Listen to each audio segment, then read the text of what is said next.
Mesdames et messieurs, bonsoir.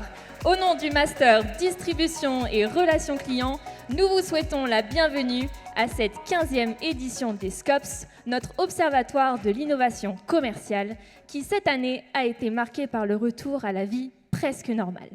Ce soir, Johanna, Julie, Maureen et moi-même, Héloïse, sommes ravis de co-animer cette cérémonie que nous sommes ravis de célébrer avec vous en présentiel. Cela s'accompagne d'une émotion toute particulière de nos étudiants qui remontent enfin sur scène. Pendant 1h30, nous vous promettons donc une énergie folle, de la créativité et de l'audace. Vous l'aurez compris, pendant 1h30, ça va être des speeches de haut vol et plein de surprises. Un grand merci à l'équipe pédagogique, Julie Herman, Sarah Lasserie, Valérie Renaudin, Vanessa Carrière et Joël Plat.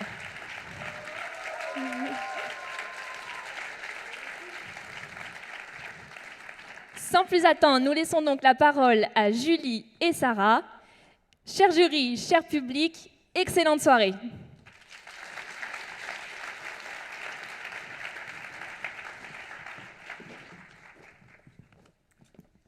Merci Héloïse, bonsoir à toutes et à tous. Nous sommes très heureux de vous retrouver ce soir pour la 15e édition des SCOPS, qui marque son grand retour en présentiel. 15 ans d'une formidable aventure et toujours autant d'apprentissage et de découvertes, tant pour les étudiants que pour l'équipe pédagogique, mais aussi pour vous, jury et public. Chaque année, nous embarquons les étudiants dans une magnifique aventure avec une pédagogie centrée sur le learning by doing. Grâce à cet observatoire, ils apprennent à faire une veille méthodologique, exhaustive, qualitative et surtout à partager leurs idées comme vous le verrez ce soir. Ils apprennent à repérer les signaux faibles, les tendances émergentes du commerce et à identifier des perspectives pour l'avenir. Ils apprennent à pitcher, à convaincre de leurs idées. En somme, ils acquièrent une grande culture du retail et de la relation client, mais développent aussi tout un tas de soft skills indispensables dans le monde professionnel d'aujourd'hui. Les SCOPS, c'est aussi une cérémonie et une rencontre avec vous, le jury et les professionnels, à la fois experts du retail et de la relation client. Et vous êtes venus nombreux ce soir et ça nous touche énormément. Votre fidélité est aussi très importante et nous vous en remercions. Nous adressons nos remerciements tout particulièrement aux membres du jury qui nous font l'honneur d'être là ce soir, car les SCOPS, c'est surtout un jury d'exception. Et donc, nous allons pouvoir vous présenter ceux qui y participent, et en commençant donc par les représentants des fédérations de commerce. Et donc, pas oublié, c'est pas grave. Bref, Alexandra Boutelier, donc de la Fédération du commerce associé et coopératif, Franck Chardon de Périfem, Emmanuel Leroc de Procos, Sandrine Marco de l'Union de la bijouterie et de l'horlogerie et Gontran Turing du Conseil national des centres commerciaux. Nous avons aussi la chance d'accueillir d'illustres acteurs du retail et du commerce, Aline Christiani de L'Oréal, Cédric Curtil de la Société Générale, Catherine de Blicker d'Oxybul et Amandine de Souza du BHV. Antoine Fray de la Foncière Fray, Pauline Goujon de Catalina, Véronique Rousseau de Destination Rennes et Dominique Schelcher de Système U. Nous sommes aussi très heureux d'accueillir parmi nous nos partenaires entreprises de l'année, Rémi Betty de Carrefour, Christophe Chenu de Dauphine Alumni et Cathy Collard-Gégère de Picard. Thibaut Muniez...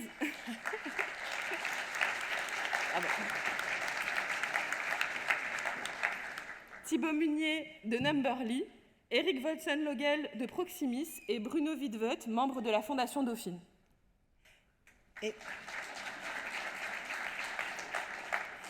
Et notre jury est complété par la présence de consultants et médias qui s'intéressent au commerce et à leurs évolutions. Bertrand Clémensin de Bearing Point, Cédric Ducrot de Diamart, Joël Pellegrin de Gallium Partners et Yves Puget de LSA. Merci à tous.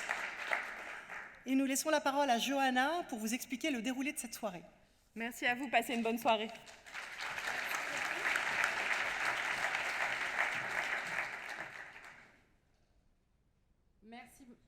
Merci beaucoup, Sarah et Julie. Donc, pour vous proposer ce soir le meilleur des innovations commerciales de l'année, les étudiants ont tout d'abord réalisé un travail de veille dès la rentrée de septembre qui a permis de recenser plus de 300 innovations commerciales lancées sur le marché français durant l'année écoulée.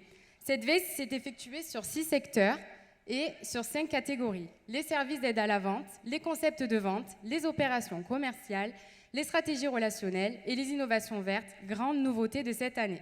Sans oublier l'innovation solidaire à laquelle nous tenons. Mais ce n'est pas tout. Le processus des SCOPS est ensuite un travail rigoureux de sélection, encadré par nos 4 coachs, Julie, Sarah, Joël et Valérie, ainsi que par un préjury de professionnels du secteur qui fut constitué de Grégoire Botorel, de Karine Brana, de Patricia Châtelain et de Geoffroy Normand. Le résultat, ce sont 16 innovations et 4 grandes tendances qui ont été détectées et sélectionnées sur l'année 2021.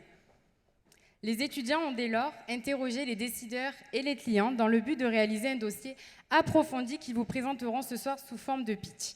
J'espère que vous avez hâte de les découvrir car croyez-moi, les étudiants sont très motivés.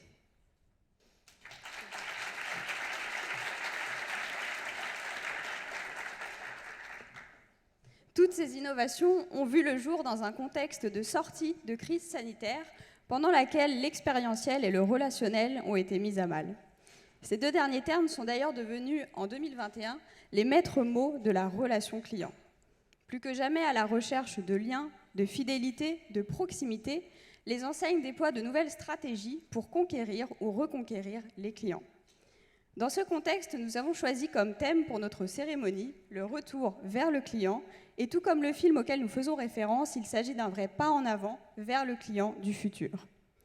Accueillons tout de suite sur scène Guillaume Floquet, Chief People Officer chez Numberly, qui va décrypter notre thème avec sa vision client.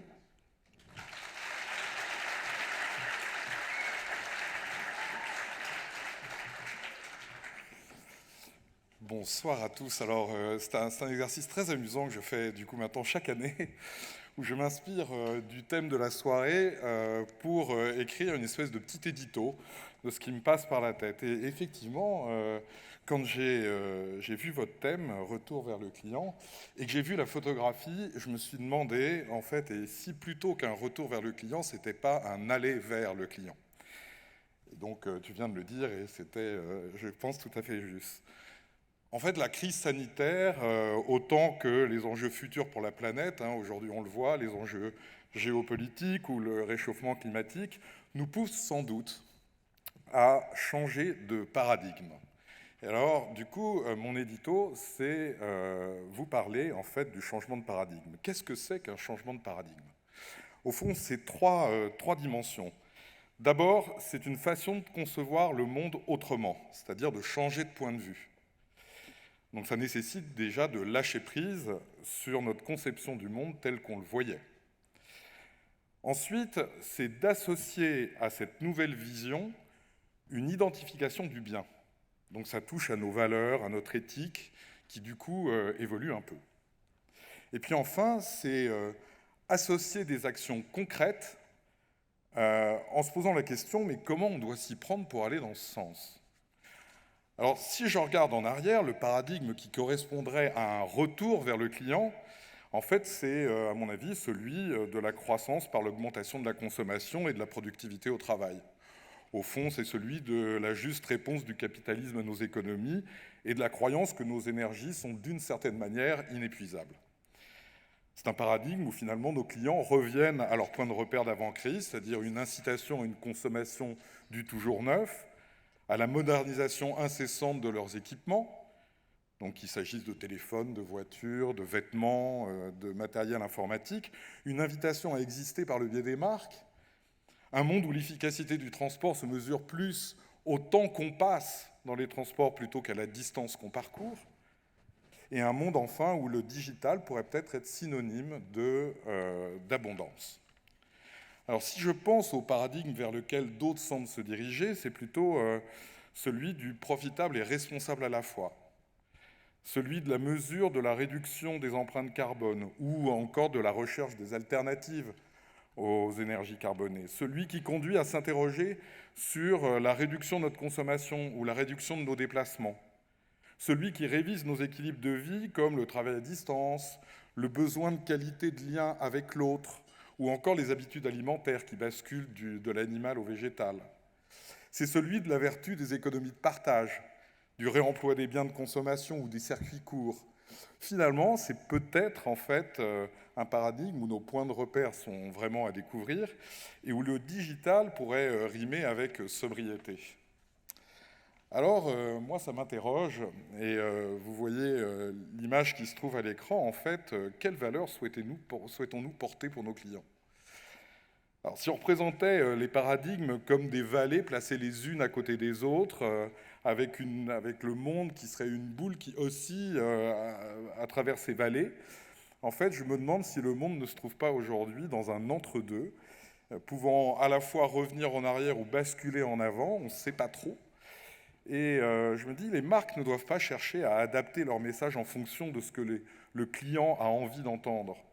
Mais les marques doivent s'adapter à doivent adapter ce qu'elles font et ce qu'elles disent aux nouveaux enjeux du monde. Et du coup, si elles sont alignées avec ces enjeux et qu'elles font ce qu'elles disent et qu'elles disent ce qu'elles font, alors le client qui partage ces valeurs adhérera plutôt naturellement à ces marques.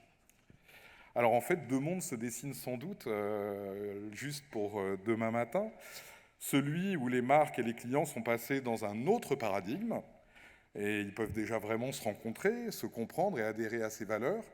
Et puis les marques qui restent dans un paradigme d'avant, avec des clients et des gens qui y croient encore et qui sont peut-être dans un déni ou qui n'ont pas encore pris conscience du nouveau paradigme qui s'offre à eux. Et la question, du coup, c'est jusqu'à quand ? Jusqu'à quand c'est entre deux ? Et je me dis, mais c'est peut-être pas le monde qui bascule d'un paradigme à l'autre, c'est peut-être en fait le paysage qui avance sous nos pieds, et au fond, un peu comme un tapis roulant, ce qui voudrait dire que le nouveau paradigme vient irrémédiablement à nous. Et donc la question qui se pose à vous ce soir, c'est dans quel paradigme souhaitez-vous être ? Voilà, merci.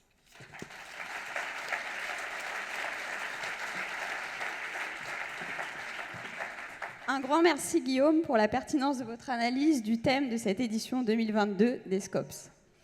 D'ici quelques instants, nous allons laisser la place aux étudiants qui vont pitcher avec enthousiasme et ténacité les innovations qu'ils portent en 1 minute 45 top chrono. Dernière explication, le vote. À la fin de chaque catégorie, vous devrez voter pour l'une des 3 innovations qui vous a le plus marqué, en scannant ce QR code pour vous, public, ou le QR code juste sur vos tables pour vous, membres du jury.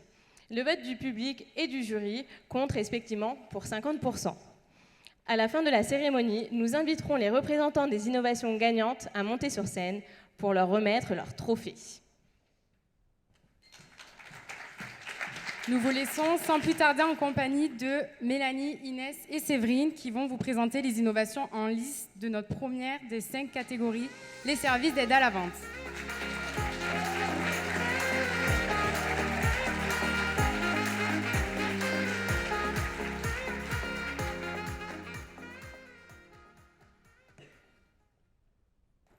Un Samsung S5, un iPhone 4 ou même un vieux BlackBerry. Vous non plus, vous ne savez plus quoi faire avec vos anciens téléphones qui s'accumulent dans vos tiroirs. Back Market s'associe à Carrefour et EcoATM pour estimer et vendre vos anciens téléphones en direct via une borne. Un partenariat inédit placé sous le signe de l'économie circulaire. Le concept, ce sont des bornes conçues par EcoATM pour faciliter la reprise d'anciens téléphones en instantané. Ces bornes sont déjà présentes dans 120 magasins Carrefour et devront s'étendre dans 250 magasins d'ici avril 2022.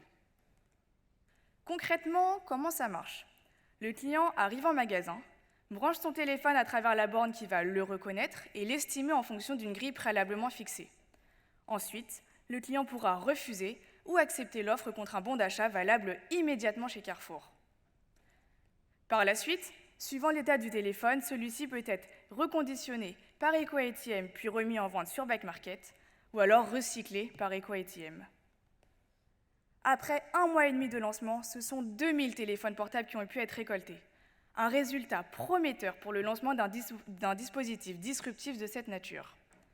EcoATM va pouvoir récolter de nombreux téléphones rapidement et démontrer une nouvelle fois son expertise technologique et son engagement pour la durabilité. Back Market va pouvoir émerger physiquement dans le quotidien des Français et agrandir son offre produit. Carrefour créera de la valeur pour le client et renforcera sa démarche RSE. On a donc une réelle interaction entre ces 3 acteurs qui ont su tirer profit de leurs avantages respectifs pour offrir aux clients 3 bénéfices. Une solution contre le gaspillage électronique, un accroissement de leur pouvoir d'achat, mais, et surtout, plus de place dans leur tiroir. Car si vous ne le saviez pas, en France, ce sont 100 millions de téléphones qui dorment encore dans nos tiroirs.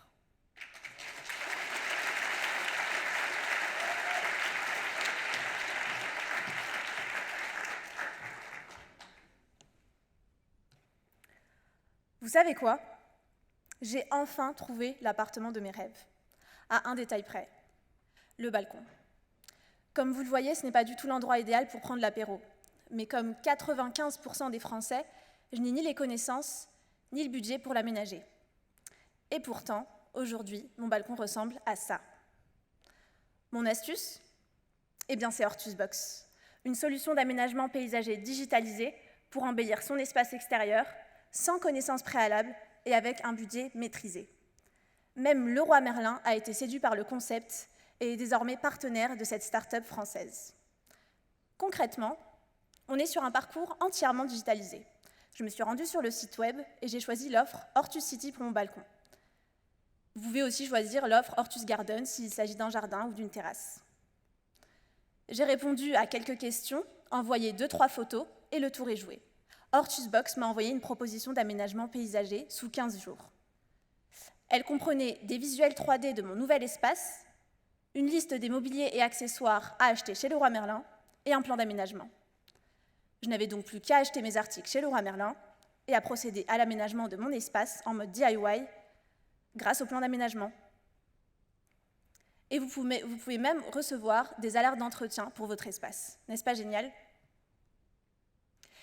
Le résultat est sans appel. Ce partenariat a permis, le site web a généré plus de 35 000 visites et le taux de conversion a été multiplié par 2. De son côté, Leroy Merlin a recruté davantage de clients sur les catégories jardin et extérieur et a capté surtout des projets complets d'aménagement, puisque le client, muni de sa liste de courses Hortusbox, va dépenser 2 000 € en moyenne chez Leroy Merlin, soit 40 fois le montant du panier moyen. Vous imaginez? Et bien sûr, le client n'est pas laissé pour compte. Il va bénéficier d'un parcours ultra simplifié, ludique et rapide, et tout ça à un tarif 5 fois moins cher. Après Leroy Merlin, puis Jardiland, la solution a même conquis le secteur de l'immobilier, et notamment les agences Guy Hockey, qui proposent aujourd'hui des prestations de garden staging grâce à Hortusbox.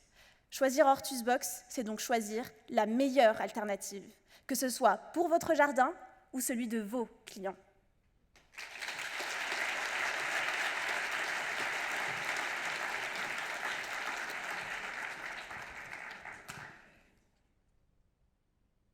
Il faut que je vous raconte ce qui m'est arrivé hier soir. On avait décidé d'aller au restaurant. Et sur place, on est allé de déception en déception. Le serveur a mis 1 heure à prendre notre commande, 1 heure à nous ramener de l'eau et 1 heure à apporter l'addition. Un désastre. Et pourtant, avec Sunday, les choses auraient pu se passer autrement.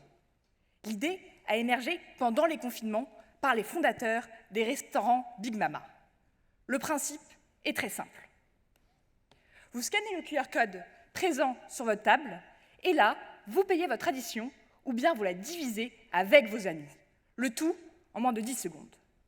Mais Sunday ne s'arrête pas là et veut aller encore plus loin. Le restaurant est bondé et les serveurs ne savent plus où donner de la tête. Sunday vous permettra de commander directement vos plats via l'application. Vous adorez un restaurant en particulier? Sunday intégrera un programme de fidélité qui récompensera votre engagement et votre loyauté. Enfin, le serveur a tout bonnement été exceptionnel. Vous pourrez le lui dire par un commentaire en le félicitant. Mais avant tout, ce que je vous raconte, c'est l'histoire d'une success story, d'un développement éclair qui va bien au-delà des frontières des restaurants Big Mama. Sunday, aujourd'hui, c'est une présence dans 4 pays, 3500 restaurants impliqués et des levées de fonds d'un montant total de 124 millions de dollars. C'est également 10% de rotation d'étapes supplémentaires, 40% de nouveaux pourboires et 12% d'augmentation du panier moyen. Alors, votez Sunday, votez l'avenir, car demain, attendre un serveur au restaurant semblera complètement dépassé.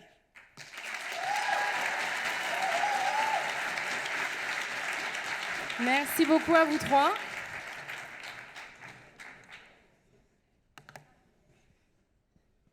Entre l'estimation et la vente de téléphones en direct via une borne de Back Market, de Carrefour et de EcoATM, l'aménagement paysager digitalisé de Leroy Merlin et de Hortus Box, et enfin l'application de paiement par QR code de Sunday, laquelle vous a-t-elle le plus bluffé? Cher jury, cher public, c'est à vous de désigner la meilleure des 3 innovations présentées. Pour rappel, vous, membres du jury, disposez d'un QR code sur votre table. Vous, public, pouvez directement scanner le QR code à l'écran. Si vous avez l'information que la question n'est pas encore lancée, c'est que vous êtes au bon endroit. Si c'est bon pour tout le monde, nous pouvons lancer les votes. Vous avez 30 secondes pour voter, soyez réactifs.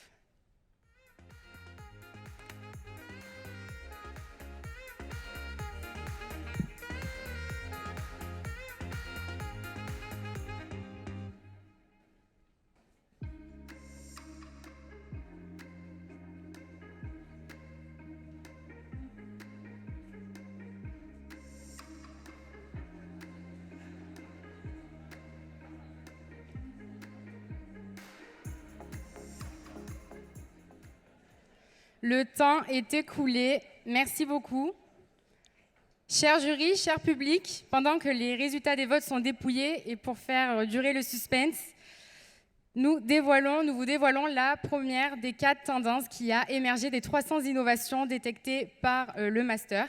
Nous laissons sans plus tarder Stéphanie, Armand et Mathilde qui vont vous présenter la première tendance du brand entertainment.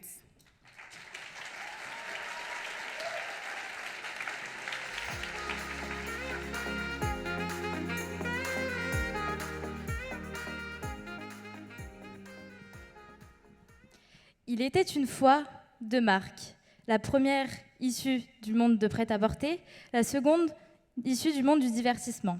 Chacune évoluait et innovait de son côté dans son domaine de prédilection, jusqu'au jour où la marque de prêt-à-porter ressentit le besoin de développer du nouveau contenu pour ses consommateurs.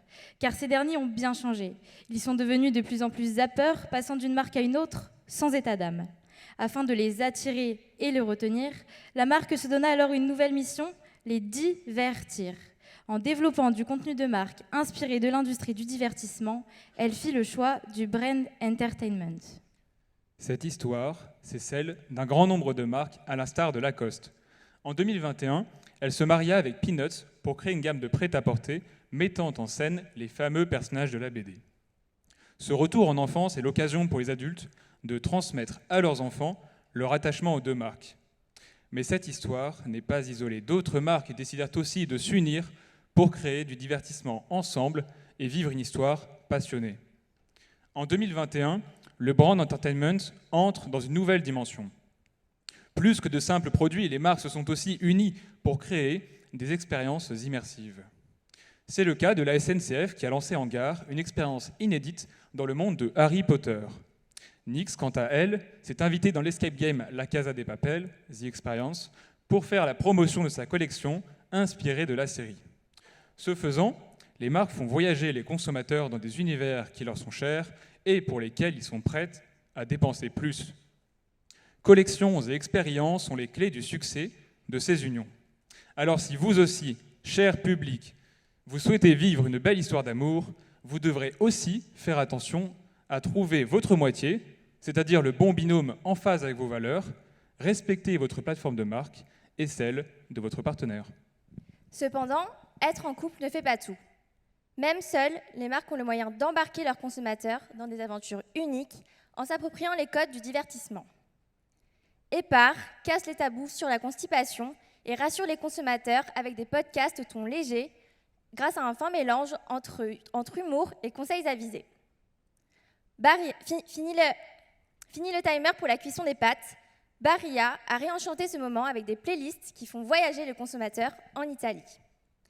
Pour son anniversaire, Louis Vuitton développe un jeu immersif et qualitatif pour se rapprocher de ses consommateurs. Surprise et qualité de contenu et d'exécution sont les clés de succès de cette aventure en solitaire. Alors si vous aussi, vous êtes plutôt du genre indépendant et que vous décidez de vous lancer dans le brand entertainment seul, vous devrez aussi faire attention à choisir le bon divertissement pour vous adresser à votre public avec authenticité, tout en vous appropriant les codes de communication des plateformes médias, et trouver le bon équilibre entre créativité et efficacité pour ne pas vous perdre en chemin. Vous l'aurez compris, l'histoire peut s'écrire seule ou en couple. Et même si tous nos exemples jouissent d'un dénouement heureux, vous devez, cher public, avoir en tête que ces stratégies peuvent être risquées en cas d'erreur dans le choix de la licence, en cas d'un manque de fit entre la marque et le divertissement associé, ou encore en cas d'échec technique ou créatif. D'expérience, certains vous diront que l'union fait la force. D'autres vous diront plutôt que parfois il vaut mieux être seul que mal accompagné. La réponse n'est pas universelle, mais dans tous les cas, seul ou en couple, visez l'excellence. Merci beaucoup à vous trois.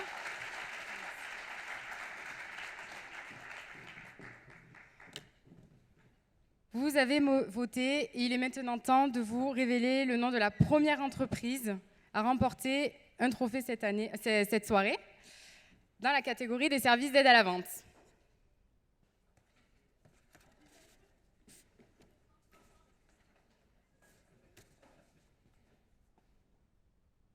Musique de suspense ou pas? Bon, mais du coup, félicitations à Back Market et Carrefour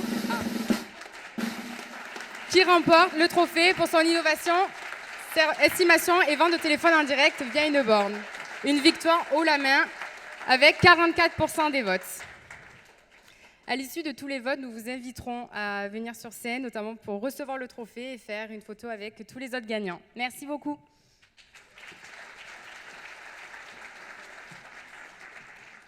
Après les services qui améliorent l'expérience d'achat, passons maintenant à la deuxième catégorie des concepts de vente.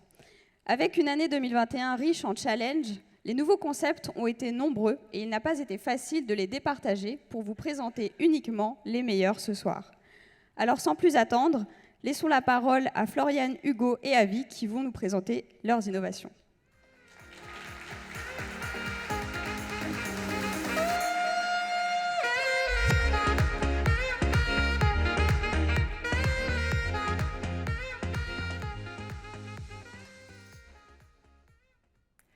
Comment faire plus avec moins? C'est la question que se sont posées les équipes de Feu Vert pour faire rentrer 360 m² dans 120 m² et atteindre un modèle économique plus compétitif que jamais grâce à leur nouveau format, le format compact de Clermont-Lérault. À mi-chemin entre un grand centre auto et un petit atelier, ce format présente une surface de vente réduite dont chaque mètre carré a été optimisé grâce au digital. Alors certes, prises une à une, les technologies ne semblent pas révolutionnaires. Mais, grâce à une forte ingéniosité, Feu Vert a réussi à combiner les bonnes technologies au bon moment du parcours client. Alors nous l'avons visité pour vous, et waouh, les technologies se succèdent pour créer une expérience complète tout en permettant l'économie de précieux mètres carrés. Avant même de passer les portes, nous tombons nez à nez avec un casier de dépôt et retrait des clés, accessible en libre service directement sur le parking. Plus de services, mais aussi plus de produits, grâce à un merchandising digital et une logistique repensée. Enfin, la technologie se retrouve au service des collaborateurs qui, grâce à des solutions de vente en mobilité, gagnent en compétences tout en fluidifiant l'expérience client. Et accrochez bien vos ceintures car tous les feux sont au vert pour l'enseigne qui prévoit le déploiement de... Excusez-moi, j'ai raté un passage. Et côté résultat, eh bien, le constat est simple, c'est un succès. En passant de 5 à 2 postes de travail, Feu Vert a réussi à réduire par 3 sa surface de vente, tout en conservant le même chiffre d'affaires qu'un centre de 800 m², augmentant l'offre, complétant les services et améliorant la satisfaction. Et cette fois-ci, accrochez bien vos ceintures car tous les feux sont au vert pour l'enseigne qui prévoit le déploiement de 50 formats compacts d'ici 5 ans pour aller conquérir des zones jusqu'à présent non rentables. Adaptable, déployable, rentable, vous l'aurez compris, le format compact est la clé de Feu Vert pour aller toujours plus loin.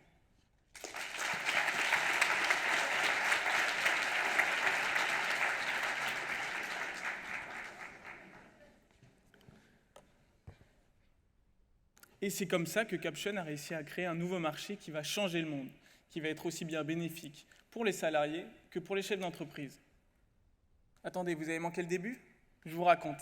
Hier, j'ai reçu une offre de Blablacar, me proposant, en plus de mon salaire, des parts de leur entreprise. Mais le problème, c'est que je ne peux pas en faire grand-chose.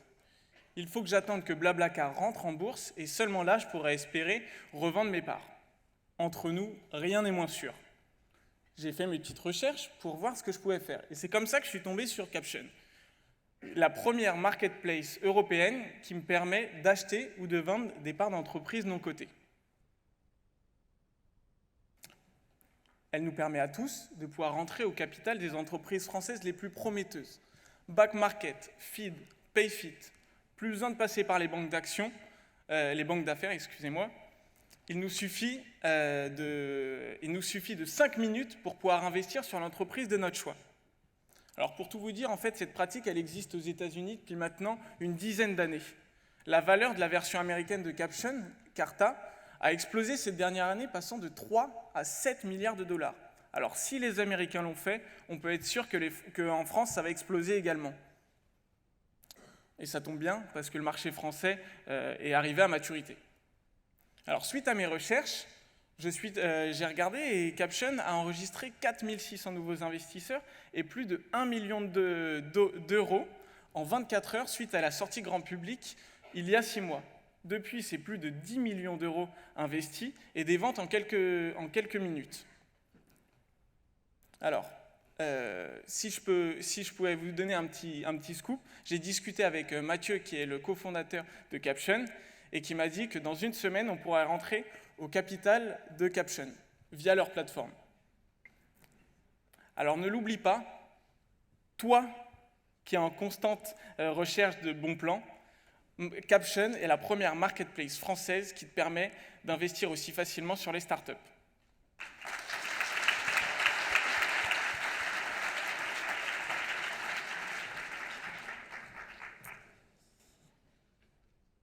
« 20 secondes. 20 secondes, c'est le temps qu'il faut pour courir 200 mètres. Enfin, pour Usain Bolt. Pour vous et moi, je ne préfère pas trop m'avancer. Si je vous disais, mesdames et messieurs, que 20 secondes, c'est maintenant tout ce qu'il vous faut pour faire vos courses. Adieu la trop longue attente en caisse, avec Flash 1010, le nouveau concept qui incarne la stratégie de Carrefour France, la satisfaction client à tout prix. Ouvert fin novembre 2021 dans le 11e arrondissement de Paris, Carrefour Flash est un magasin de proximité de 50 m² dans lequel on a installé des caméras au plafond et des balances sur les étagères. La promesse, 10 secondes pour récupérer ses produits et 10 secondes pour payer. Au cœur de ce concept, une technologie ultra innovante, la computer vision. Lorsque le client entre dans le magasin, un avatar numérique est généré et les étagères connectées permettent d'y associer les produits que le client prend en main. À la fin du parcours, pas besoin de scanner ses articles. Lorsque le client se présente devant la tablette d'encaissement, son panier s'affiche automatiquement et il ne reste plus qu'à sortir sa carte bancaire et payer sans contact. Enfin, un QR code est affiché pour que le client puisse télécharger son ticket de caisse. Mais ce qui différencie vraiment Carrefour Flash de ses concurrents, c'est que Carrefour a simplifié l'expérience au maximum. Pas d'application mobile à télécharger, pas d'identification ni de coordonnées bancaires à renseigner, et surtout, pas de collecte de données personnelles. L'objectif n'est pas de réduire la masse salariale grâce à la technologie. Ce n'est pas un magasin autonome, puisque des collaborateurs sont toujours présents afin de s'occuper du réassort et d'accompagner les clients qui en ont besoin. Carrefour Flash, c'est aussi de l'ambition pour le groupe. Un NPS hebdomadaire qui dépasse celui des autres magasins de proximité de même taille, et des tests en cours afin d'intégrer la possibilité de faire ses courses à plusieurs. Le vrai plus, c'est que Carrefour propose à ses clients une nouvelle manière de régler leurs achats, en supprimant l'attente en caisse, particulièrement irritante, et devient un facilitateur de paiement via une technologie non intrusive. Alors avec Carrefour Flash, Faites vos courses en un éclair.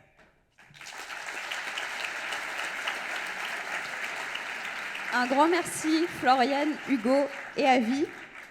Alors, de Carrefour Flash, du format compact de feu vert, de la bourse de la French Tech Caption ou encore Carrefour Flash, laquelle de ces innovations mérite de remporter le trophée du meilleur concept de vente? Eh bien, c'est à vous de trancher, c'est à vous de voter. Il n'est pas nécessaire de rescanner le QR code, vous pouvez vous rendre directement sur la page actualisée. Est-ce que vous êtes prêts? C'est parti.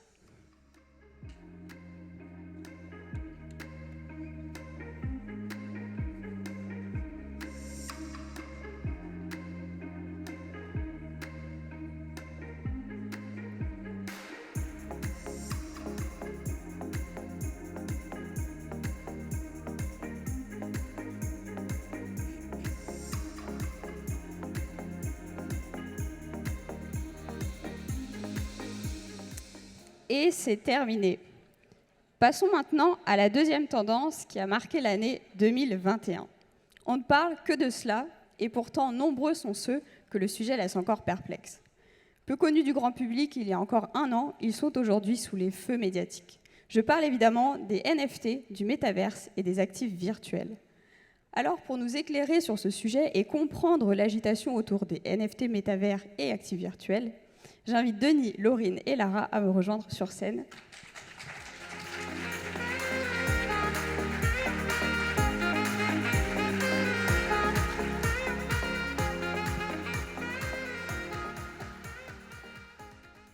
Ce que j'ai dans la main vaut des milliers de dollars.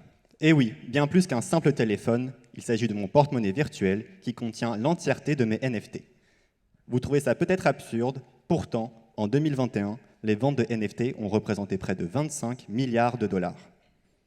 Un NFT, ou Non-Fungible Token, est un jeton numérique qui garantit la propriété exclusive d'un actif virtuel comme une vidéo ou une image, achetée par le biais de crypto-monnaies.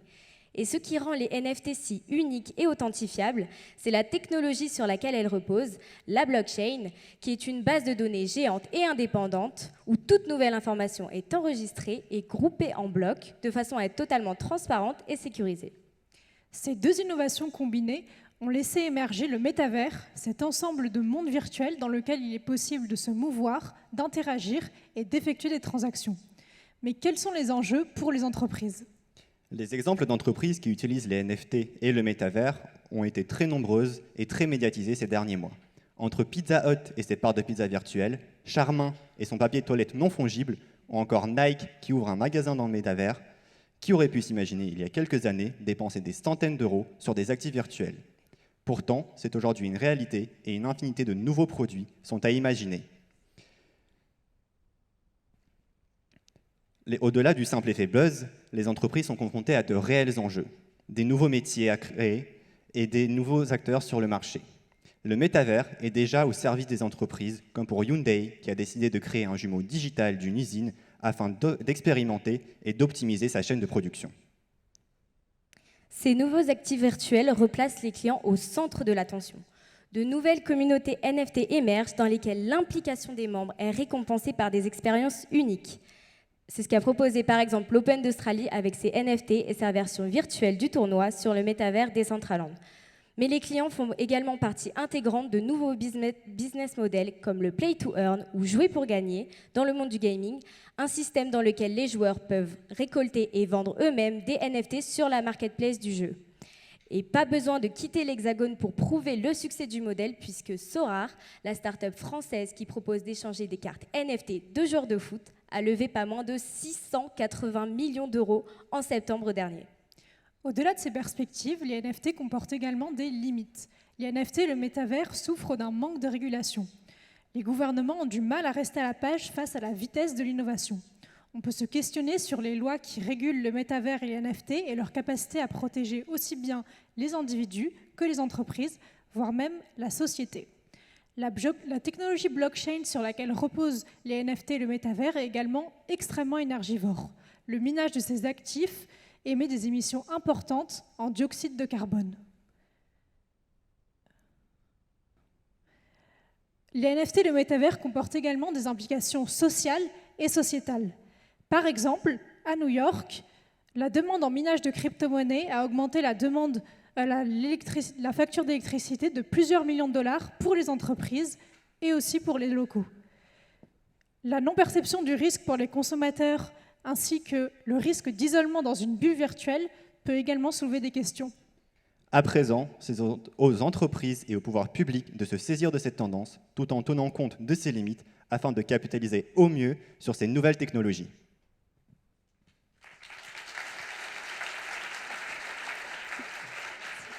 Encore un grand merci à Denis, Lara et Laurine pour leur explication très fine et enrichissante sur cette tendance.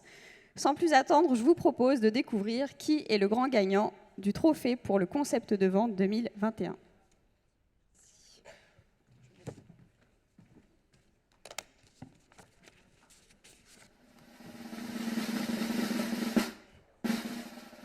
À l'unanimité avec... Ok, on y va. À l'unanimité avec 57% des votes, c'est Carrefour avec Carrefour Flash qui remporte le trophée pour son concept innovant.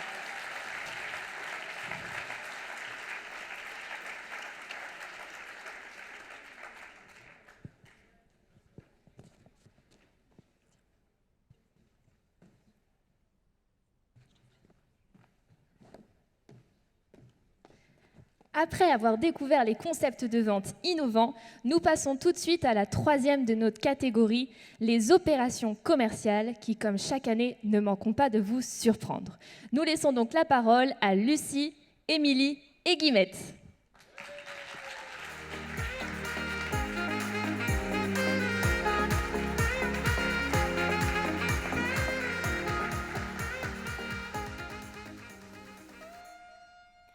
Qui n'a jamais été tenté d'appeler le Père Noël au 3630 ?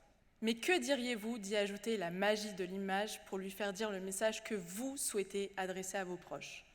Eh bien, pendant le mois de décembre 2020, Bouygues Telecom a dévoilé le numéro le plus prisé de la planète, celui du Père Noël. Un moyen de vous faire passer une fin d'année plus chaleureuse grâce à une technologie d'intelligence artificielle humaine sur une application populaire. Imaginez-vous, vous vous rendez sur l'application WhatsApp et vous envoyez au numéro dédié le message que vous souhaitez adresser à votre neveu. Et hop, la magie opère.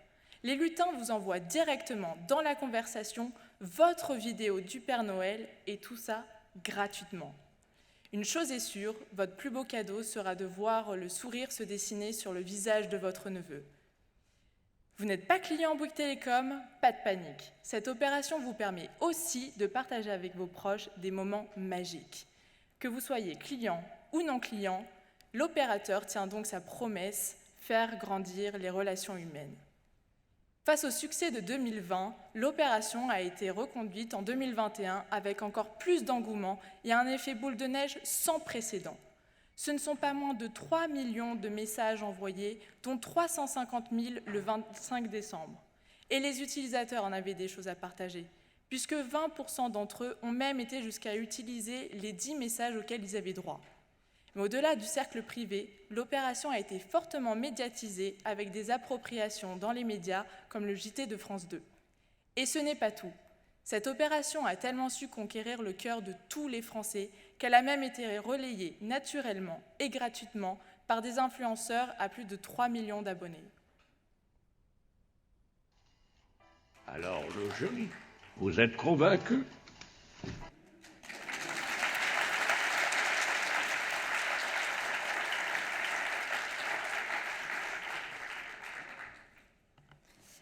Ah, la nostalgie de ces fameux samedis soirs à la recherche d'inspiration pour trouver le film. Vous aussi, vous vous souvenez du temps passé dans ces rayonnages interminables, des boîtiers à perte de vue ? Amazon Prime a, contre toute attente, osé rouvrir ce commerce disparu. C'est pour présenter ses dernières sorties cinématographiques exclusives qu'Amazon a ouvert son Prime Video Club éphémère en décembre dernier, place de la Madeleine. Rassurez-vous, pas de pénalité à prévoir si vous ne rendez pas votre VHS à temps. Les DVD ont été remplacés par des iPads placés sur des îlots un par genre cinématographique. Réserver sa propre salle de projection privée pour y découvrir des avant-premières était une des activités proposées aux visiteurs. Les plus chanceux ont pu s'essayer à l'art du doublage et incarner leurs héros préférés. Pour les aider, étaient présentes les voix françaises officielles de Leonardo DiCaprio et d'Angelina Jolie. Rien que ça. Pour finir en beauté ce retour vers le passé, les cinéphiles sont repartis avec leur to-see-list personnalisée. Leur to-see-list personnalisée conçue sur place par des experts en cinéma. Jusqu'ici noyée dans le package Prime de livraison express, la plateforme de streaming vise à devenir un service à part entière. Derrière ce coup de communication se cache une réelle ambition stratégique et relationnelle de la plateforme. Faire vivre une expérience unique à ses visiteurs et surtout recruter de nouveaux abonnés Prime. Premier pari gagné pour Prime Video puisque les visiteurs étaient au rendez-vous. Les 40 créneaux disponibles de projection et de doublage ont été réservés en moins de 2 jours. Au total, ce sont 200 clients prospects qui ont profité de cette expérience inédite. En offrant une expérience ludique, originale et immersive à tous ses visiteurs, Amazon Prime Video prouve son ambition de devenir un concurrent frontal de Netflix.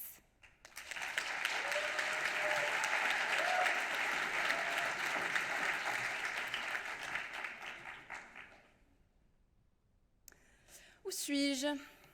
Cette habitation ressemble à une casa particular, ces maisons typiquement cubaines. Et ne serait-ce pas une Cadillac bleue postée juste là? Je dois me trouver en plein Cuba, mais je ne me souviens pourtant pas avoir quitté Paris.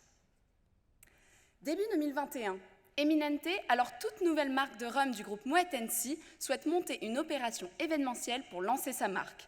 Mais souvenez-vous, en 2021, les voyages à l'étranger sont limités et les événements en soirée impossibles. Couvre-feu oblige. Alors, elle s'est associée à l'hôtel Monte Cristo, qui possède le plus grand bar à rhum de France, pour créer l'hôtel Eminente Cuba, un lieu d'évasion unique en plein Paris où les invités peuvent rester dormir après la soirée de dégustation. Cet hôtel capsule d'une ampleur inédite a ainsi ouvert ses portes au public fin 2021 pour 2 mois et demi via la plateforme de réservation Staycation. Et si je vous emmenais avec moi pour Una Noche Cubana? Commençons par une dégustation des Ron Eminente. Poursuivons par un dîner à la carte cubaine avec des plats relevés au rhum, puis finissons la soirée par un des 5 cocktails à l'Eminente spécialement élaborés par le barman du Monte Cristo. Avant de rejoindre l'une des 20 chambres entièrement redécorées, passons par le lobby. Tous les détails nous transporteront en plein dans les Caraïbes. Avec des séjours à partir de 350 €, l'hôtel affiché complet chaque nuit et les avis laissés sur la plateforme ont été excellents. Avec une centaine d'articles de presse publiés et plus de 500 posts d'influenceurs diffusés, l'activation média a permis d'atteindre largement l'objectif de notoriété de la marque. Son nombre d'abonnés Instagram a augmenté de 150% en 2 mois. Des résultats à vous mettre le rhum à la bouche. L'hôtel Eminente Cuba, c'est donc l'incarnation parfaitement réussie de la stratégie de cette dernière du groupe Moet Hennessy qui a su tirer des contraintes sanitaires une réelle opportunité de lancement.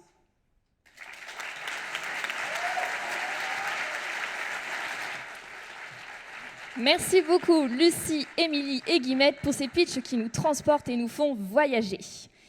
L'opération Allo Papa Noël de Bouygues Télécom, le Prime Video Club d'Amazon Prime ou encore Hôtel Eminente Cuba de Eminente Monte Cristo et Staycation, il est encore temps de faire appel à vous pour départager ces 3 innovations.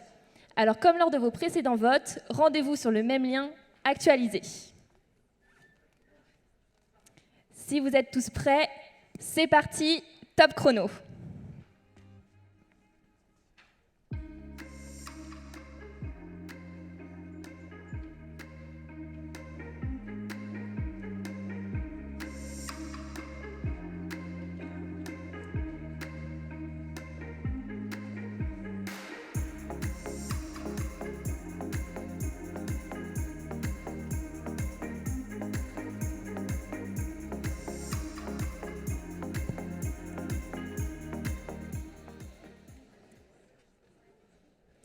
Merci à tous d'avoir voté. Pour vous faire découvrir la troisième tendance de l'année 2021, nous vous proposons d'applaudir Alexia, Sandrine et Clémence pour la récompense et la pédagogie au service de l'engagement.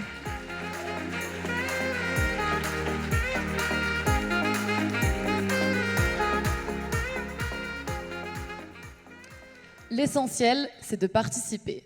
Cette phrase, nous l'avons tous déjà entendue un jour, mais il faut avouer que l'on aime tous gagner.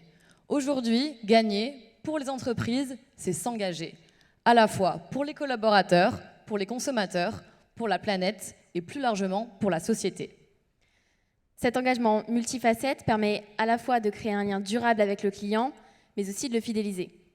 Le client est alors reconnu comme un véritable ambassadeur et se voit récompensé non plus uniquement pour le montant de ses achats, mais aussi et surtout pour sa relation et son engagement envers la marque. Vous le savez sûrement déjà, de nombreuses entreprises ont poussé leur engagement responsable au-delà de leur simple stratégie marketing pour devenir de véritables entreprises à mission. Elles ont intégré dans leur statut un objectif d'ordre écologique ou social qui vise l'intérêt général, comme par exemple réduire leur empreinte carbone ou alors participer à l'économie locale. Pour agir au plus près des consommateurs, au cœur de leur vie, de leurs habitudes et aussi au sein de la société, beaucoup d'entreprises deviennent pédagogues. Et parmi toutes les innovations analysées pour vous, nous avons classé les initiatives pédagogiques selon 2 principes, l'éducation et l'incitation. Et parce qu'en 2022, l'écologie est le thème qui, nous en sommes sûrs, s'invite dans toutes vos décisions stratégiques, la pédagogie s'oriente vers la transition écologique. Nous vous le disions, le premier principe est celui de l'éducation. En effet, beaucoup d'entreprises ont décidé de miser sur l'accompagnement pour créer avec leurs clients un tout nouveau type de relation. Par exemple, Bouygues Télécom a lancé Mon empreinte smartphone, une application ouverte à tous, permettant de calculer sa consommation d'énergie numérique, tout en donnant des clés concrètes, pratiques et faciles à mettre en place afin de réduire cette empreinte carbone numérique. Deuxième principe, l'incitation. Prenons l'exemple de Milpa, l'application qui pousse ses clients à mieux consommer. Concrètement, comment ça marche ? Effectuer un achat avec l'une des entreprises présentes sur l'application et bénéficier de cashback. La différence, toutes les entreprises sont responsables et sélectionnées grâce à un cahier des charges exigeant. De quoi réorienter vos achats et créer un cercle de consommation vertueux. Entre incitation et éducation, certaines entreprises ont misé sur les 2. C'est le cas de Engie et de son programme pour agir. Comment imaginer cumuler des kilo-actes en lisant des articles, en jouant à des quiz sur l'économie d'énergie ou même en isolant votre maison. Vous pourrez ensuite les échanger contre des récompenses vertueuses ou vous engager auprès d'associations. Attention cependant à la mise en place de ces principes, car en 2022, les clients, et surtout les plus jeunes, deviennent de plus en plus exigeants et critiques à l'égard des engagements RSE des entreprises. Ils auront de plus en plus tendance à remettre en question la valeur ajoutée de votre système par rapport à celui de vos concurrents. Alors, êtes-vous prêts à faire la différence ?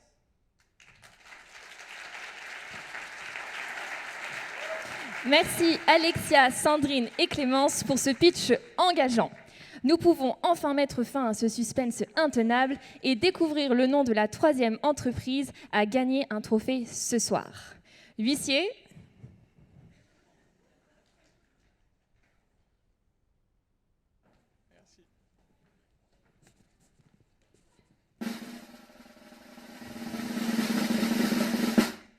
La 3e entreprise à gagner un trophée ce soir est Eminente Hôtel Monte Cristo.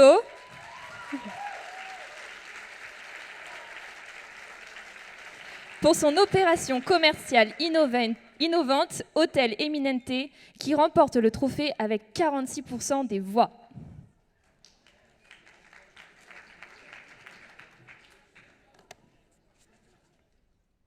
Nous poursuivons maintenant avec la catégorie des stratégies relationnelles qui récompense les stratégies les plus disruptives pour s'adresser aux clients. Combien de fois avez-vous entendu qu'il est essentiel de mettre le client au cœur de vos stratégies ?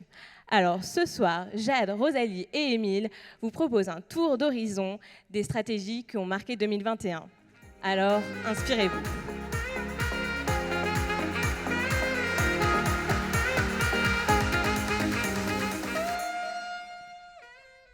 Vous ne le savez pas ?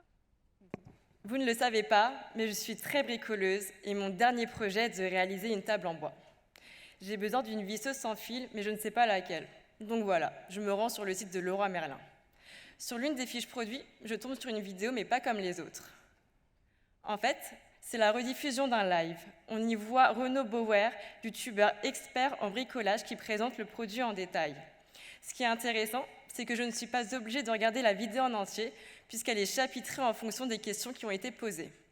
Moi, ce qui m'intéresse, c'est une démonstration, et j'y ai accès dans un clic. Je suis convaincue, j'achète le produit. C'est une aubaine pour toutes les entreprises qui ont développé le live shopping depuis les confinements. Ce service d'animation commerciale digitale est proposé par Cast, une start-up française en plein développement. Intégré dans le site marchand, Cast s'inscrit dans la stratégie relationnelle des retailers avec un nouveau moyen de communiquer avec le client. L'objectif ? Enrichir le contenu des fiches produits pour accroître le taux de conversion et mieux accompagner le client qui achète online. C'est une aubaine pour toutes les entreprises qui ont donc développé le live shopping, mais ça améliore également l'expérience du client. En 2021, Cast réalise une très belle performance en triplant son chiffre d'affaires grâce à plus de 70 partenaires conquis, ici même ou en Amérique. À titre d'exemple, Cultura a plus que doublé son nombre d'ajouts au panier avec un live. Mais au-delà de ces chiffres, Cast permet aux retailers de mieux comprendre leurs clients grâce à leurs questions, leurs réactions, tout en renforçant leur engagement. Finalement, Cast réhumanise le commerce digital en donnant intelligemment une seconde vie au live. C'est ainsi une solution forte qui repense l'expérience avant, pendant et après le live.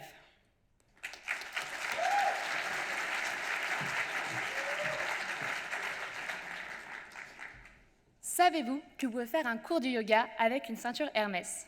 Cela peut paraître des plus improbables, mais cette maison de luxe a rendu cela possible grâce à son dernier événement éphémère, Hermès Fit.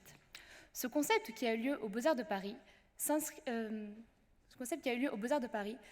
une stratégie de marque visant à renforcer sa relation avec ses clients actuels et surtout à s'ouvrir à ses futurs clients en rendant le luxe plus accessible. Cet événement ouvert à tous et à toutes était unique et gratuit car il liait le monde du sport à celui du luxe à travers 6 différentes activités réalisées avec l'aide d'accessoires emblématiques de la maison. Si vous n'êtes pas sportif, ne vous inquiétez pas, vous pouvez toujours vous plonger dans l'univers d'Hermès à travers diverses activités. Ainsi, j'ai eu la chance de me rendre à cet événement avec certaines de mes camarades. Avant notre cours de sport, nous avons pu faire une séance photo mise en place par la maison. En effet, je tiens à préciser que l'événement était très instagrammable pour notre plus grand bonheur et celui des influenceuses.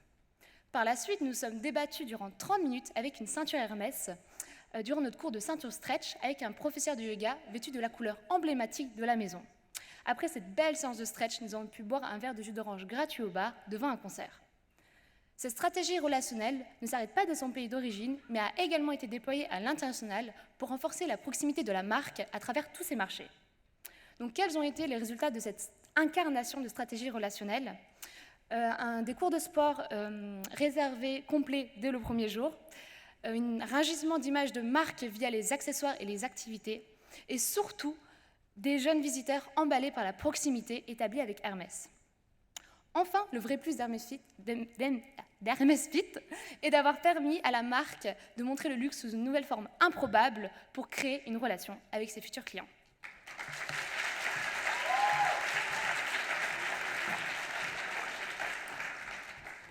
Imaginez que l'on puisse reconditionner des voitures comme des téléphones. C'est le pari de Renault, qui convertit son usine de Flins en usine d'économie circulaire dédiée à la mobilité. Ainsi est née la Refactory. 2 objectifs. Prolonger la durée de vie des véhicules dans un contexte où le marché de l'occasion est en plein boom et préparer la seconde vie des batteries de véhicules électriques qui sont de plus en plus nombreux. La Refactory, c'est le plus grand centre de reconditionnement de véhicules d'Europe.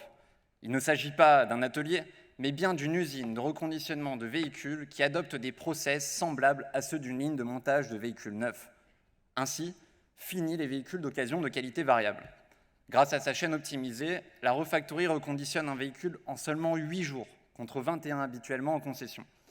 Une fois le véhicule reconditionné, il est renvoyé vers les concessions et remis en vente sur le site internet de Renault. Et alors, que font-ils des batteries en fin de vie ? Eh bien, Renault les transforme en solutions de stockage d'énergie comme ce petit module qui servira de groupe électrogène à destination des artisans.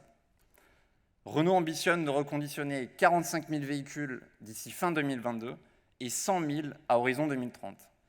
La transformation d'une usine de production en usine de reconditionnement aura un impact positif en termes d'emploi, car nous passerons de 2200 employés à 3000 d'ici 2030. Et cerise sur le gâteau, Renault ambitionne d'atteindre un bilan carbone négatif dans cette usine en 2030. Cette nouvelle offre commerciale marque une nouvelle page pour Renault, qui s'adresse à ses clients d'une manière inédite.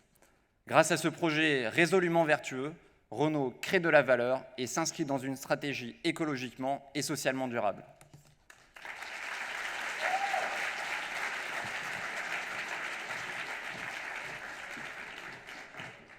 Merci beaucoup à tous les trois. Alors, quelle est votre stratégie relationnelle préférée? Le live shopping de Casse.tv, Hermès Suite d'Hermès ou encore le Refactory de Renault? Vous connaissez maintenant la musique, rendez-vous sur le lien pour voter.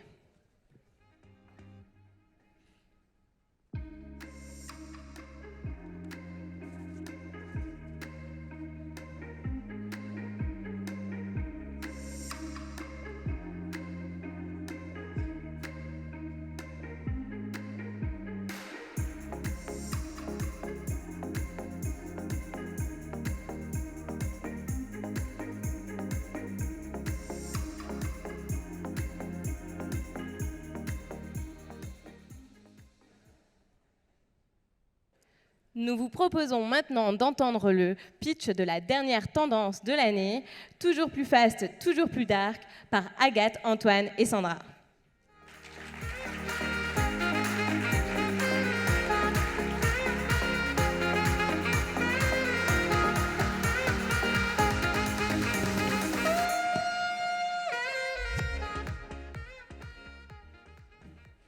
« 15, c'est le nombre de minutes que j'attends pour me faire livrer mes courses directement chez moi.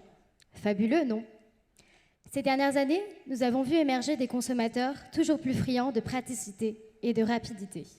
Le rythme s'accélère de jour en jour et les distributeurs ne cessent d'innover pour s'adapter. Paiement en un clic, coupe-fil et même magasins autonomes. La révolution du quick commerce est en marche. Flink, Cajoo ou encore Gorillaz, tous proposent une livraison à domicile express qui transforme le marché déjà challengé par la rapidité d'Amazon. En 2021, on observe une croissance spectaculaire de 86% par rapport à 2020 sur le marché. Bien plus rapide que les créneaux de livraison des enseignes traditionnelles, le quick commerce a su séduire la grande distribution qui sont mis à rejoindre cet écosystème. Par exemple, en 2021, Carrefour a signé un accord tripartite avec Cajoo et Uber Eats pour lancer Carrefour Sprints, la livraison de courses en 15 minutes. Dans cette alliance, Carrefour fournit la marchandise, Uber Eats fournit les livreurs et Cajoo met à profit son réseau de dark stores déjà bien implanté. Monoprix fait de même avec cette fois-ci Gorilla et Deliveroo.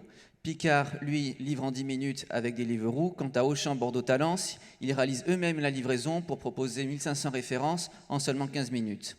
Tous ont un objectif commun, proposer des livraisons toujours plus rapides pour satisfaire des clients toujours plus exigeants. Mais malgré son attractivité, le modèle du quick commerce présente des limites. Nous remarquons par exemple des limites sur le plan social, avec des conditions de travail difficiles mentalement et physiquement, avec une forte pression pour réussir à tenir la promesse faite aux clients de toujours plus de rapidité. Il y a également un impact environnemental, avec une multiplication de livraisons motorisées en centre-ville. Il y a aussi un impact commercial, puisque ça entraîne une concurrence sur l'offre de proximité et sur les locaux commerciaux disponibles en centre-ville. Et enfin, et pas des moindres, il y a un impact économique très fort, avec pour l'instant une rentabilité très négative, les EBITDA de l'ordre de moins 30 à moins 50%. À l'avenir, certains leviers devront être actionnés, notamment pour devenir rentables. Cibler plus large, agrandir l'assortiment et, in fine, augmenter le panier moyen. Certains acteurs tentent de repenser le modèle. C'est le cas, par exemple, de la start-up Tutut, spécialisée dans la livraison à domicile à J0 en 2 heures dans un rayon de 30 km. Elle propose un outil mettant en relation professionnels et particuliers avec des coursiers souhaitant arrondir leur fin de mois. Tutut collabore avec déjà un grand nombre de distributeurs et des commerces de proximité comme des fleuristes ou encore des cavistes. Ces startups innovantes comme Tutut proposent des services accessibles à tous, réduisant les inégalités entre les petites et les grandes villes. Et pas des moindres, sont éco-responsables avec des solutions leur permettant de réduire leur empreinte carbone. Finalement, faire preuve d'agilité et de proactivité sont selon nous les clés de succès pour pouvoir survivre dans cet environnement contesté et ultra concurrentiel.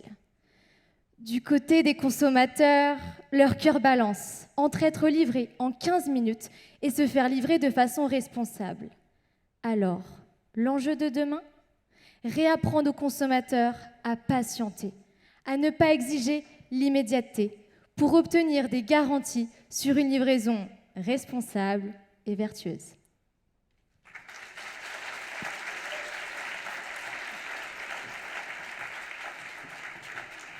Merci beaucoup à tous les trois pour cette analyse. Et maintenant, place à l'annonce des résultats. Merci.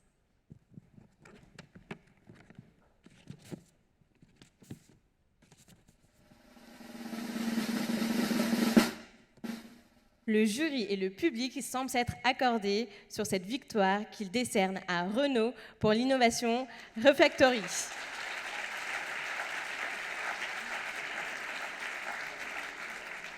Innovation qui remporte 65% des voix.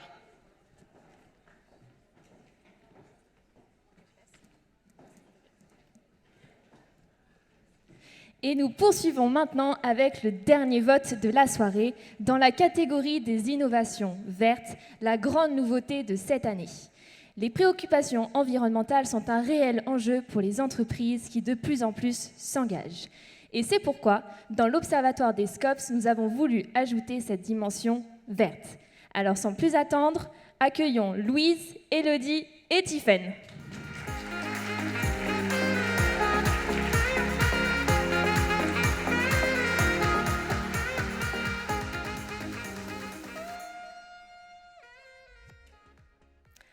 Regardez ce yaourt.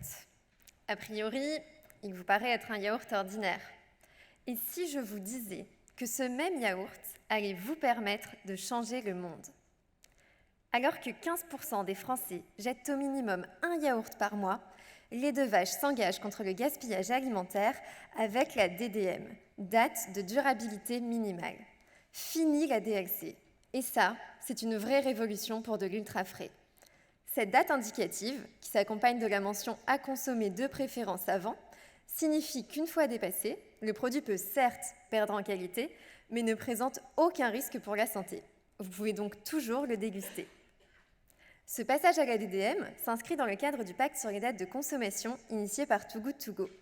Grâce à lui, plus de 60 acteurs de la filière alimentaire, dont les Deux Vaches, se sont réunis pour trouver ensemble des solutions au gaspillage généré par les dates de consommation. Avec de nouvelles mentions sur ces emballages, les Deux Vaches veulent responsabiliser les consommateurs. Une fois la DDM dépassée, elle les invite ainsi à faire confiance à leur sens et à observer, sentir et goûter. Cette innovation contribue à répondre aux vastes enjeux climatiques. D'abord en sensibilisant le grand public au sujet complexe des dates de consommation, et donc en permettant de réduire le gaspillage alimentaire dans les foyers, mais aussi en adoptant une logique d'impact. Car derrière les Deux Vaches, qui a déjà étendu la DDM à l'ensemble de sa gamme de yaourts brassés, c'est aussi Danone qui s'engage et ambitionne de la déployer partout où ce sera possible en Europe. Au-delà du groupe, c'est l'industrie tout entière que les Deux Vaches entend embarquer derrière elle, et Carrefour Espagne est le premier à suivre la voie. Alors, prêt à utiliser votre cuillère pour changer le monde ?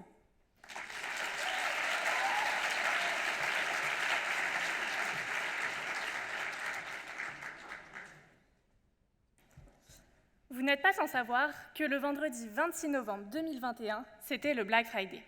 Un vendredi où de nombreux commerçants ont pris l'habitude de faire d'énormes promotions sur leurs produits. Un vendredi en or pour acheter encore plus de cadeaux de Noël à moindre coût. Mais aussi un vendredi noir pour notre planète, où gaspillage et surconsommation sont devenus la norme. C'est donc pour dire non à cette surconsommation et sensibiliser ses clients à une consommation plus responsable que la marque Aigle a décidé de fermer ses 48 boutiques françaises, mais aussi son e-shop le jour du Black Friday. Ce jour-là, les consommateurs se rendant devant une boutique Aigle ou sur le e-shop ne pouvaient pas acheter, mais étaient redirigés sur Second Souffle, le site de seconde main de la marque. Si un client essayait de valider son panier sur aigle.fr, le call to action de validation de la commande avait été remplacé par un autre, le renvoyant directement sur Second Souffle. La fermeture des boutiques et du e-shop a bien sûr été communiquée sur les réseaux sociaux afin de prévenir les clients, mais aussi de valoriser l'engagement de la marque. Les clients ont d'ailleurs été nombreux à liker et à plébisciter ce coup de pouce à l'économie circulaire dans leurs commentaires, et le Positive Friday a même été l'une des campagnes de la marque à obtenir le plus de visibilité et d'engagement en 2021. En renonçant à une des plus grosses journées de chiffre d'affaires de l'année, Aigle a prouvé son engagement indéniable pour la planète. Ce faisant, elle a renforcé son image de marque responsable, mais surtout, cette opération non commerciale sur le neuf a permis de promouvoir largement Second Souffle. Ainsi, Aigle a transformé le Black Friday en un Positive Day par la promotion de l'occasion au détriment du neuf. Agir pour la planète, c'est parfois savoir renoncer temporairement à faire du chiffre pour faire passer des messages forts. Et vous, oseriez-vous fermer vos magasins ?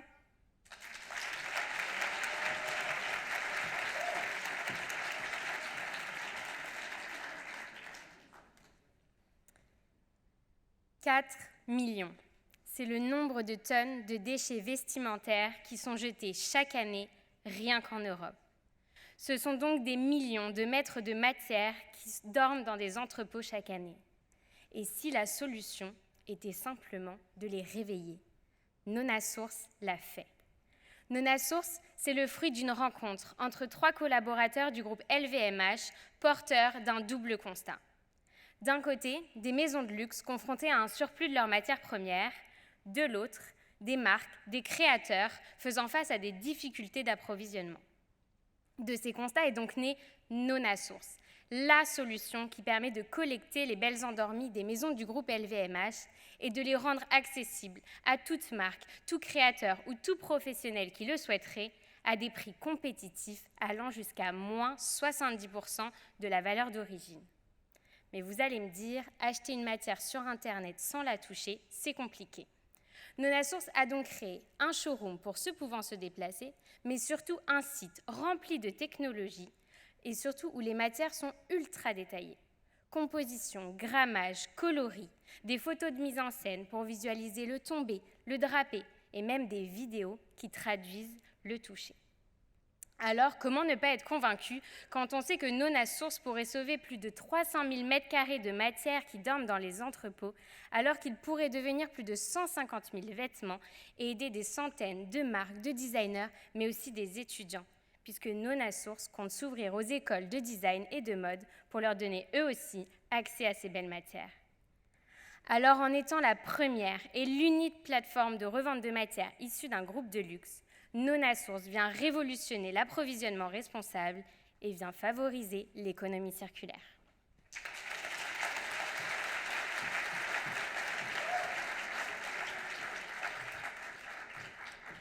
Merci beaucoup à toutes les trois. Une DDM sur les yaourts lait de vache, le Positive Friday d'Aigle ou encore Nonasource d'LVMH. Laquelle de ces innovations est la plus verte selon vous ? Rendez-vous sur le lien pour le dernier vote de la soirée.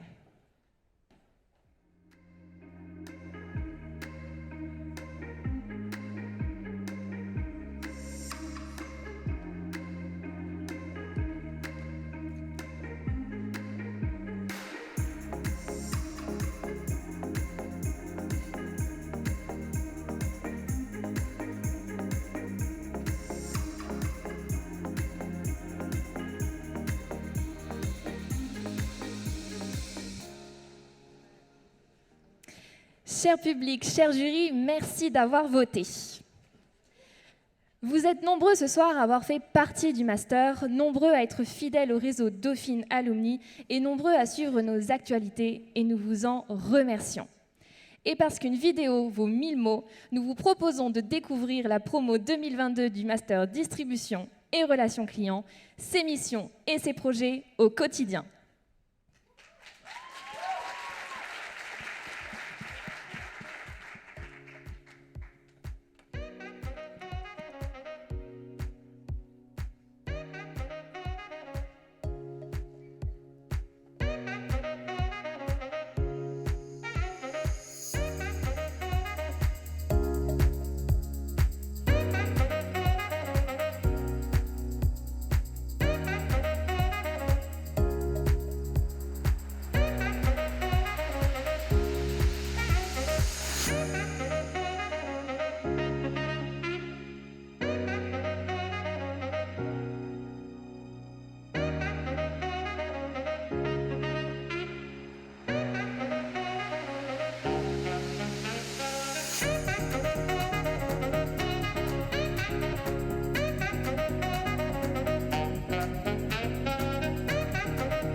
Sur ces belles images, découvrons maintenant le grand gagnant dans la catégorie des innovations vertes.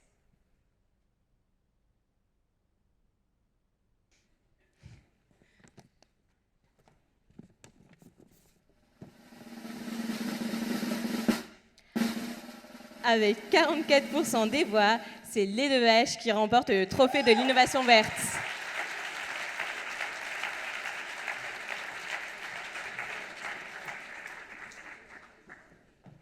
Nous arrivons maintenant à un moment fort de cette cérémonie.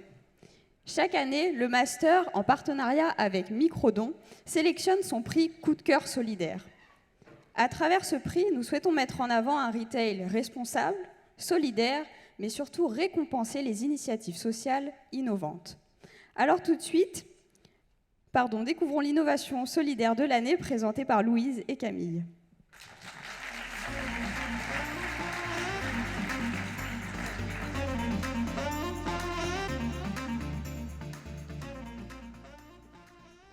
Pendant le Black Friday, un quart des Français retournent leurs articles achetés en ligne. Cet événement commercial, synonyme d'impulsion, est particulièrement néfaste pour l'environnement. C'est pourquoi certaines entreprises décident de changer la donne en prenant à contre-pied cette période de surconsommation, comme elle dont nous avons parlé. Mais c'est aussi le pari d'Akan, une jeune marque de cosmétiques bio. Son objectif, faire du Black Friday un acte raisonné et solidaire. Ainsi, du 26 au 28 novembre, pour chaque commande passée sur l'e-shop, Akan offrait à ses clients une e-carte cadeau caritative. Celle-ci leur permettait de faire un don de 50% de leur panier à une association. Pour cette belle opération, Akan a utilisé le savoir-faire de Charitips, la jeune start-up qui a importé ce concept en France. Mais tiens Louise, concrètement, comment ça se passe? Cette opération, je l'ai testée et je vais tout te raconter. Je suis sur Instagram et je tombe sur une pub d'Akan. Je t'avoue que de base, je boycotte le Black Friday, ce n'est pas du tout en accord avec mes valeurs. Mais cette fois-ci, j'ai été touchée par l'initiative solidaire d'Akan et coïncidence, j'avais terminé mon huile démaquillante. Je me rends alors sur l'e-shop d'Akan. Après avoir validé ma commande, je reçois par mail une e-carte cadeau caritative. Mon huile démaquillante, qui m'a coûté 20 € me permet de reverser 10 € à l'association de mon choix. Je vais donc sur charitips.com pour découvrir l'ensemble des associations qui me sont proposées. Et là, c'est le coup de cœur. Je choisis Wings of the Ocean. C'est une association qui aide à dépolluer les océans. En un clic, j'ai pu, à mon échelle, rendre le monde un peu plus solidaire le jour du Black Friday. Et qu'en est-il des résultats? Pour Akan, cette initiative a été très bien accueillie par ses clients. Elle renforce son image d'entreprise engagée et à contre-courant des grandes opérations commerciales telles que le Black Friday. Pour Charitips, c'est l'occasion de développer sa notoriété auprès des consommateurs et de toucher une nouvelle cible. Finalement, je pense que la vraie force de ce partenariat, c'est de proposer une nouvelle approche à la philanthropie avec une solution digitale et intuitive. Plus besoin de carnet de chèques. Les jeunes adultes, moins sensibles aux dons que leurs aînés, vont peut-être trouver leur voie pour faire des dons et être plus solidaires. Merci beaucoup. Merci beaucoup Louise et Camille pour la présentation de cette belle innovation solidaire. Nous invitons maintenant les représentants des entreprises des innovations gagnantes à monter sur scène, ainsi que les étudiants qui ont pitché ces innovations pour leur remettre leur trophée. Un grand bravo à Carrefour et Back Market qui remportent le trophée de la catégorie service d'aide à la vente pour l'innovation Born to be Alive. Dans la catégorie des concepts de vente... Pardon. Du coup, ce sera un tout petit peu après. Sorry.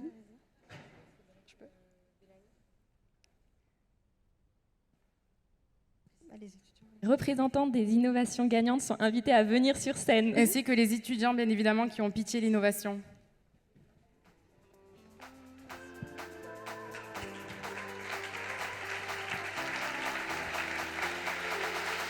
Oui, tout le monde en même temps.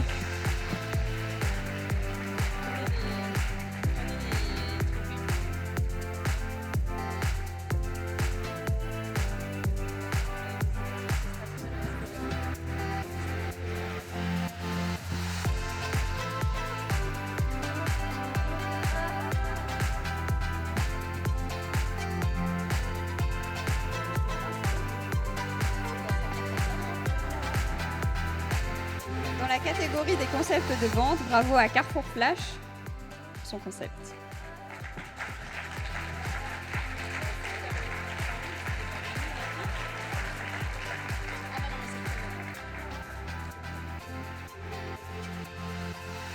Le troisième trophée dans la catégorie des opérations commerciales revient à Hôtel Eminente.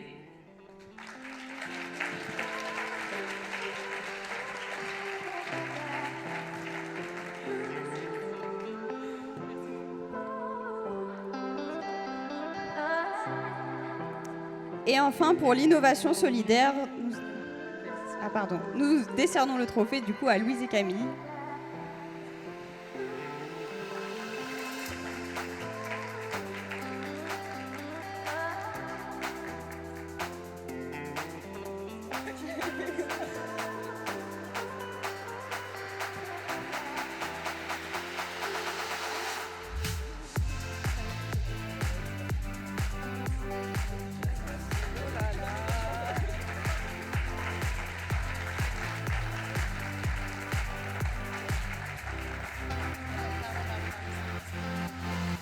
Dans la catégorie des stratégies relationnelles, bravo à Renaud pour le Refactory.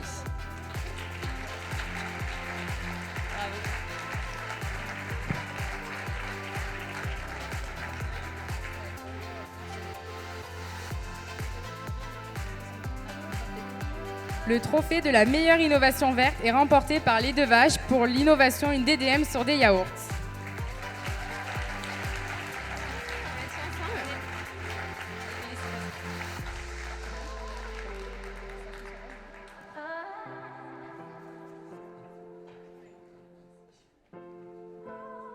Bravo à tous. Et ce n'est pas tout. Nous avons un dernier trophée à attribuer pour la meilleure équipe pédagogique. Un grand bravo à Sarah, Valérie, Vanessa et Julie.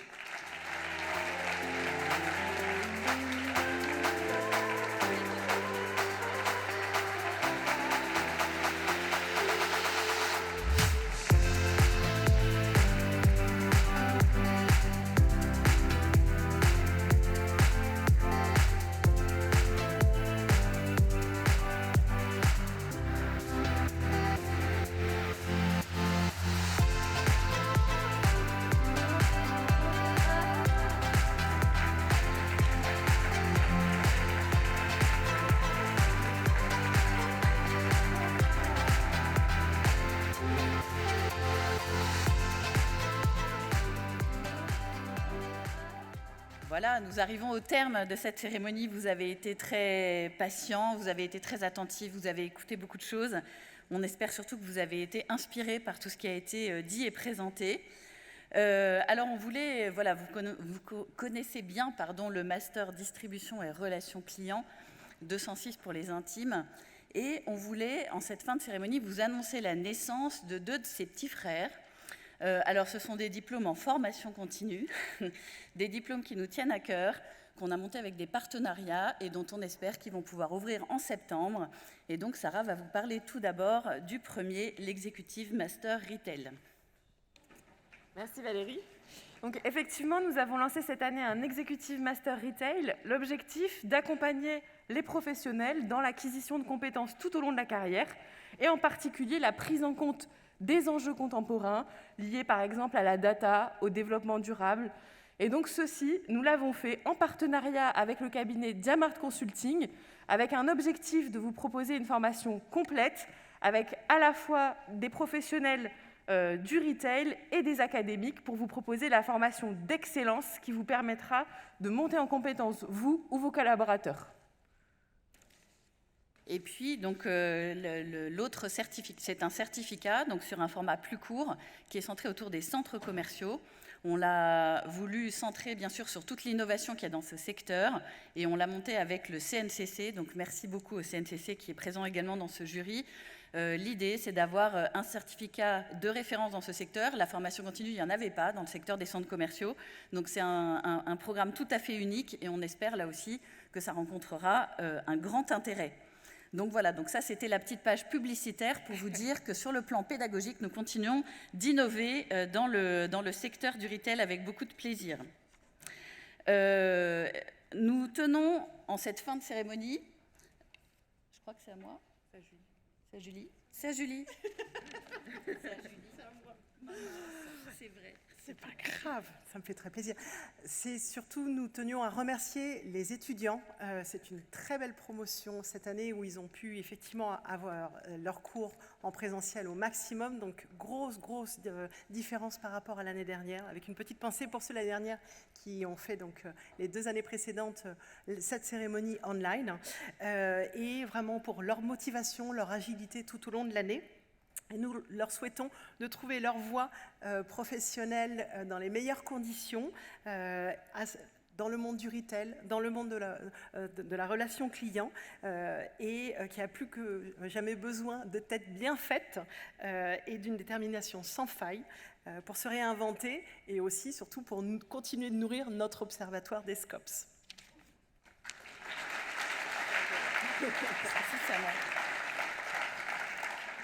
Aussi, c'est à moi. Donc voilà, donc en fait, j'étais très impatiente de remercier Héloïse, Johanna, Julie et Maureen qui, en bleu, ont animé cette soirée.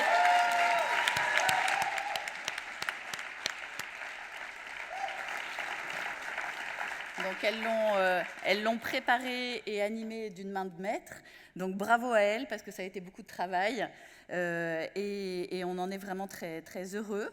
Elles l'ont organisé aussi en partenariat avec Numberly, qui est un partenaire extraordinaire, qui nous a accompagnés tout au long de l'année et qu'on remercie pour la fidélité de son engagement à nos côtés. Nous en profitons aussi pour remercier bien sûr nos autres partenaires historiques, LSA, Microdon et puis Dauphine Alumni. Et nous sommes très très fiers de ces partenariats qui s'inscrivent dans la durée. Je voulais aussi dire que nous avions une petite pensée pour Joël Plat. Donc, vous êtes certainement étonnés de ne pas le voir. Voilà, c'est le Covid qui le retient chez lui.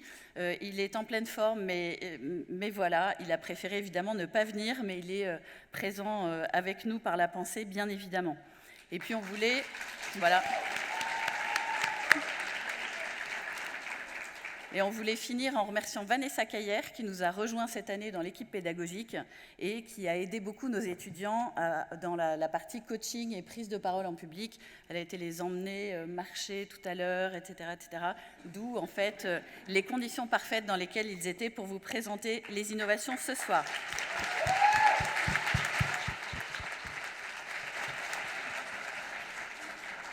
Enfin, nous tenions à remercier les membres du jury.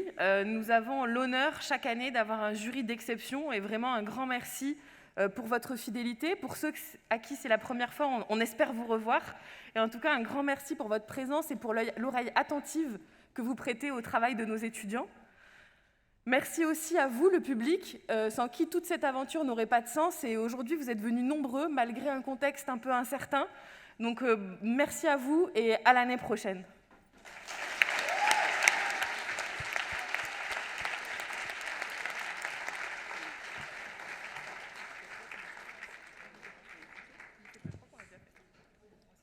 Alors, cette 15e édition touche à sa fin. Nous espérons que cette cérémonie aura été stimulante, riche en apprentissage et en découvertes, et surtout qu'elle aura su faire écho à vos futures stratégies. En 2022, plus que jamais, le challenge sera de taille pour les entreprises qui doivent constamment innover, faire preuve d'anticipation, de réactivité et de créativité, pour surtout être plus fraîches des attentes et besoins de leurs clients. N'oubliez pas, le livre blanc des SCOPS est disponible en scannant ce QR code ou directement sur le site de Numberly. Nous invitons maintenant le jury à monter sur scène pour une photo et vous retrouvons tout de suite devant l'amphithéâtre autour d'un cocktail. Merci et à l'année prochaine pour de nouvelles découvertes.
Wow.